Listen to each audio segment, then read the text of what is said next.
This is McCook's Mr. Bill. It is an honor to have you here at my candy truck. 33 years I have been on the streets of McCook selling snow cones for a quarter that cost me 40 cents. And I gladly lose that money so that I can be around the children of this city. And when I can be there, that means that I can keep them safe from the automobiles on the street and the bad guys. And I also keep them safe from themselves in general. And when possible, I preach common sense. And I also, if the Holy Spirit moves me, preach Christ. No church, just Christ. Some of the examples, though, that I preach is also on forgiveness. I think this world needs that more than you can imagine. Now, I give you my own example on it, that I've had hundreds of children shoplift from my candy truck over the years. Hundreds. And each one of them, when I catch them shoplifting, I just tell them to put it back. And I forgive you in the name of the Lord. I forgive you in the name of the Lord. And that's all it's done. I don't tell their parents. I don't go any further with it.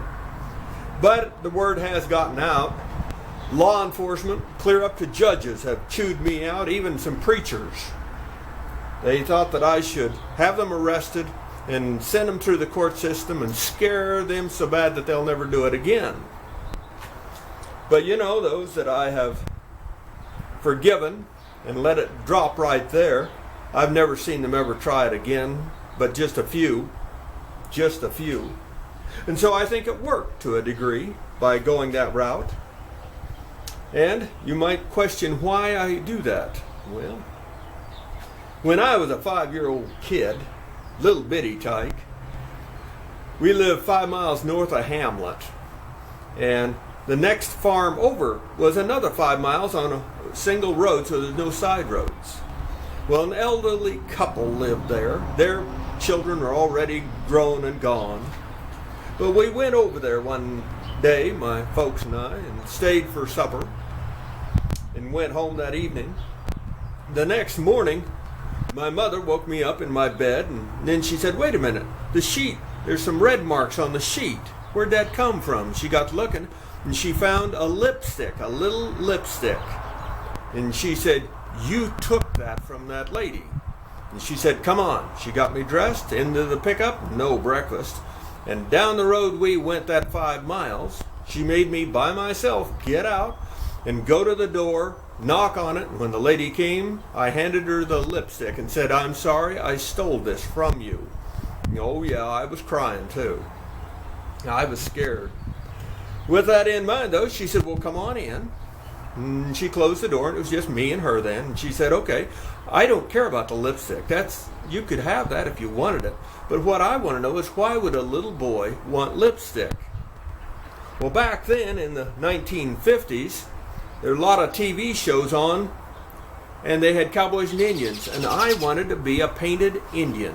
And so I saw that, and I took it. Okay. And she said, "Well, this red isn't that good, though." She said, "Well, come with me." And she took me into the bathroom, dug through her little box there, and she found a better red, she said.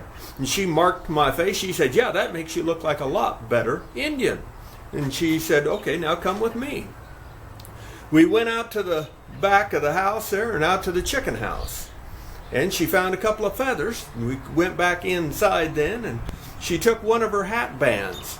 And she took that and sized it to me and went over to the sewing machine and sewed it up and with those feathers on it and put it on me. So I now had feathers along with that hat band.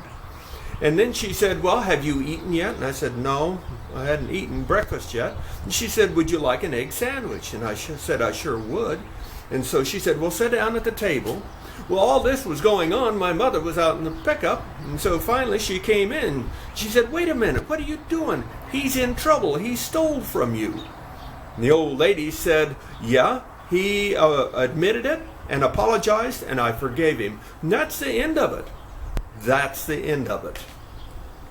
Wouldn't you like to see the world in general, about politics in general, start forgiving and start trying to live together and to use a little bit of common sense in this crazy old world?